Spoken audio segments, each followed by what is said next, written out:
Media Iran Tasnim News Agency yang terafiliasi dengan Garda Revolusi Islam Iran atau RGC menyebut militer Iran telah secara spesifik menargetkan sejumlah fasilitas milik perusahaan teknologi Amerika Serikat yang ada di kawasan Timur Tengah. Tasnim News Agency menyebut RGC telah merilis daftar kantor dan juga infrastruktur yang dioperasikan oleh perusahaan-perusahaan Amerika Serikat dan yang terafiliasi dengan Israel.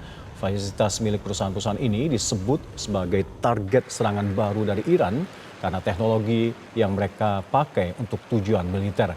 Sejumlah perusahaan yang ada dalam daftar ini antara lain adalah Google, Microsoft, Palantir, IBM, Nvidia, dan Oracle. Daftar kantor dan infrastruktur yang menjadi target ini diketahui berlokasi di sejumlah kota di Israel serta di beberapa negara Teluk atau Timur Tengah. Selain infrastruktur teknologi, Iran juga mengingatkan bahwa mereka akan menargetkan pusat-pusat ekonomi dan perbankan di Timur Tengah yang berhubungan dengan entitas Amerika dan Israel. Iran juga memperingatkan warga yang ada di lokasi target tersebut untuk tidak berada dalam radius 1 kilometer dari gedung-gedung perbankan ini.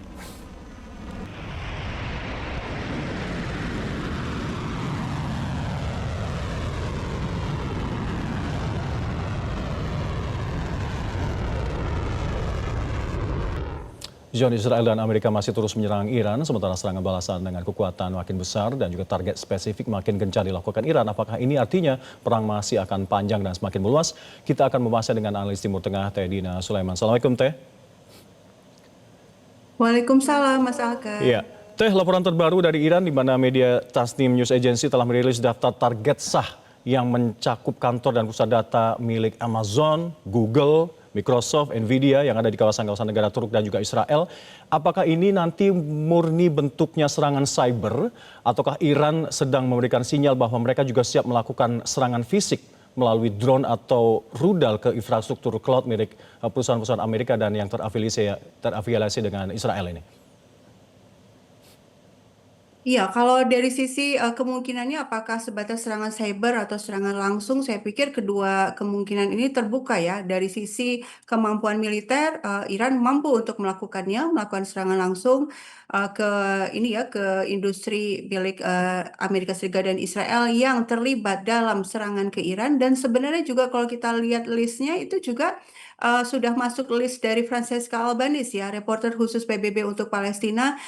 Dia sudah merilis daftar perusahaan-perusahaan yang terlibat dalam genosida. Jadi sebenarnya ini punya dua tujuan yang seiring sebenarnya untuk mengalahkan atau membuat agar proses atau upaya Amerika Serikat dan Israel untuk menyerang Iran ini bisa dilemahkan atau dilumpuhkan dengan cara menyerang industri-industri yang menopang serangan tersebut. Kita tahu misalnya apa itu ya, Microsoft itu kan juga menggunakan datanya untuk digunakan oleh Israel untuk mengintimidasi rakyat Gaza dan lain-lain. Nah, ini menurut saya upaya yang sangat strategis buat Iran. Kalau sebelumnya Iran juga sudah melakukan langkah strategis yaitu melumpuhkan pangkalan militer Amerika Serikat di kawasan, terutama juga radar-radarnya. Artinya Amerika Serikat kehilangan tanda kutip matanya ya untuk mendeteksi rudal yang datang dari Iran. Nah, sekarang dilanjutkan dengan menyerang pusat-pusat industri milik Amerika Serikat dan Israel ini. Saya pikir juga selain melumpuhkan serangannya mereka, serangan militer juga di satu sisi ini adalah perang ekonomi. Artinya sudah bergeser strateginya Amerika Serikat yang tadinya full militer tapi sudah menunjukkan bahwa menyasar pusat-pusat ekonomi raksasa dan ditambah juga seiring dengan Selat Hormuz ya ada pembatasan di Selat Hormuz ini menunjukkan upaya Iran untuk mengingatkan dunia kalau Israel dan Amerika Serikat tidak dihentikan maka ekonomi dunia akan mengalami masalah dan semua akan mendapatkan atau merasakan akibatnya. Sehingga Iya. ini saya pikir ini pesan ya dari Iran bahwa kalau sedunia masih diam saja masih diam saja di hadapan dua entitas yang betul-betul melanggar kemanusiaan. Bukan sekedar diam, bahkan mendukung, kan juga ada yang mendukung. Nah itu ya akibatnya akan ditanggung bersama. Sehingga negara-negara saya pikir dengan situasi seperti ini itu sudah mulai ya menekan Trump untuk segera menghentikan serangannya. Dan kalau kita lihat gestur diplomatik yang ditunjukkan Trump kan juga sudah mulai menunjukkan keinginan untuk negosiasi atau diplomasi, tapi kita lihat Iran pun juga sudah memberikan jawaban bahkan bahwa tidak akan ada negosiasi sampai situasinya itu atau keseimbangan kekuatannya itu sudah kelihatan bahwa Amerika Serikat dan Israel kalah sehingga tidak bisa lagi melakukan serangan apapun di masa depan. Iya. Iran juga mengancam akan menentukan sendiri kapan perang ini akan berakhir. Apakah ada kemungkinan Iran ini akan mengambil langkah untuk menutup total jalur energi global seperti yang ada di Selat Hormuz, Teh? Sementara ini kalau dari pernyataan juru bicara IRGC yang tadi juga ada dikutip potongannya, dia mengatakan kami itu nggak perlu menutup total, ditutup artinya gini, ditutup sebagian saja itu sudah membuat banyak pihak kelabakan gitu ya. Saat ini yang dilarang lewat adalah kapal-kapal yang membawa kepentingan atau memang intinya membantu Amerika Serikat dan Israel.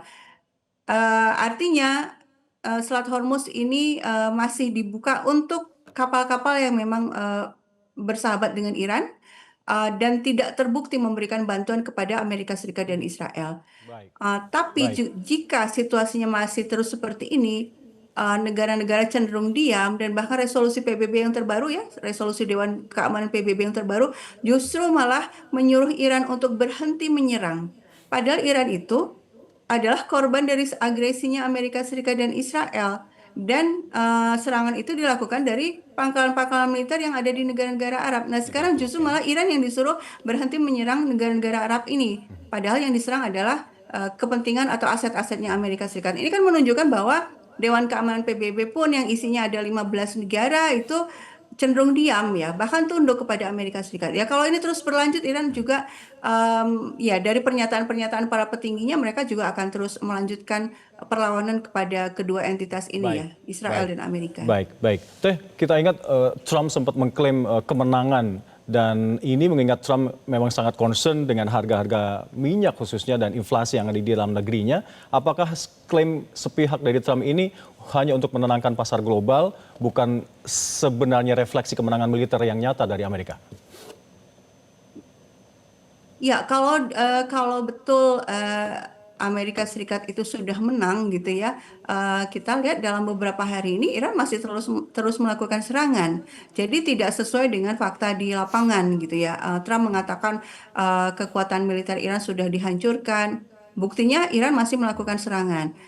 Dan kemudian juga kalau kita berpikir soal kemenangan dalam perang itu diukur dari tercapainya tujuan politik yang dinyatakan di awal perang. Nah, Amerika Serikat itu kan tujuan politiknya sudah berkali-kali disampaikan. Yang diinginkan adalah Iran menghentikan proyek nuklirnya.